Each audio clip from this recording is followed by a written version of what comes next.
मी स्वतः कालच सांगितलंय या बाबतीत की ती जी घटना आहे ती घटना 1.5 वर्षापूर्वीची आहे. मी नाकारत नाही, सतीश भोसले हा माझाच कार्यकर्ता आहे आणि महिलेच्या छेडछाडीवरून तो प्रकार काहीतरी घडलेला आहे आणि याच्या आतापर्यंत जर त्याच्या बाबतीमध्ये फिर्याद दिली नसेल तर धोकरट म्हणून माझा ही घटना शिरूर तालुक्यातली नाही, बुलढाणा जिल्ह्यामध्ये का कुठं काहीतरी प्रकार तो घडलेला आहे आणि जे कोणी समोरचे पीडित असतील त्यांनी समोर येऊन गुन्हा दाखल केला तर त्याच्यावरती गुन्हा दाखल करावा असं मी स्पष्टपणे आमच्या धोकरट साहेबांना सांगितलं. पण दमनिया यांनी देखील आरोप दमनिया आशीर्वाद आहे असं दस म्हणालेत आणि याबाबतची कॉल रेकॉर्डिंग आहे. पहा,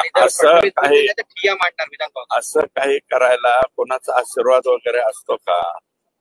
या असे काही घटना घडायला आम्ही आशीर्वाद देतो का? काहीतरी विनाकारण बोलू नये. मी स्पष्टपणे कालच सांगितले, विक्टीम तो समोरचा जो कोणी पीडित असेल तो जर पुढे आला तर त्याने फिर्याद द्यावी.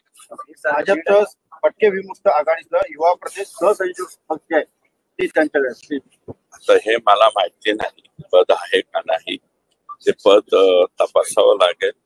परंतु जर त्यांच्या बाबतीत जो कोणी समोरचा तो मुलगा आहे त्यांनी आला तर त्यांनी फिर्याद द्यावी, एवढंच माझं मत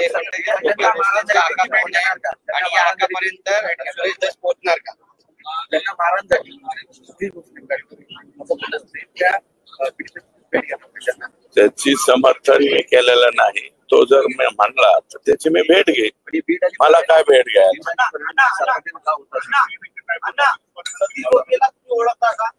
मी ओळखतो. सतीश भोसले हा कधी कधी माझ्याकडे येतो. मी आता तो पाठीमाग असे काय उद्योग करतो हे मला थोडीच माहिती आहे.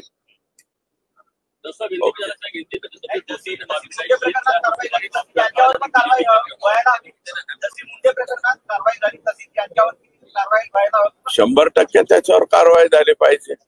जे कोणी पीडित समोर आले तर त्याच्यावरती कारवाई झाली पाहिजे. मी कुठं नाही म्हणतो.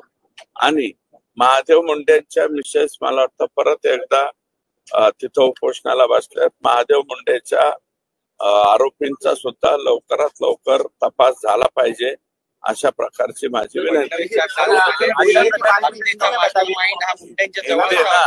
म्हणून राजीनामा घ्यावा लागेल. हो बरोबर आहे. तो म्हणजे वाल्मिक कराड आणि धनंजय मुंडे एकाच नाण्याच्या दोन बाजू आहेत हे पहिल्यापासून मी म्हणतो.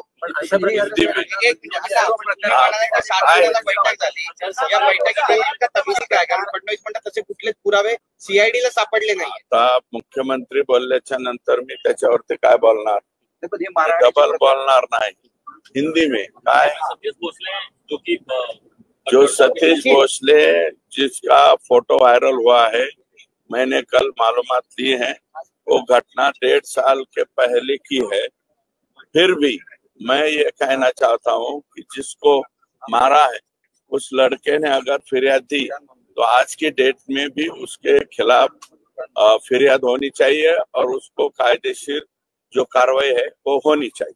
लेकिन क्या आप मानते हैं वो आपका इस्तेमाल करता है, आपको बॉस कहता है, क्या आप उसको जानते हो? देखो कौन किसको बॉस बोलता है, कौन किसका क्या रखता है, हर एक की अपन ये नहीं रख सकते.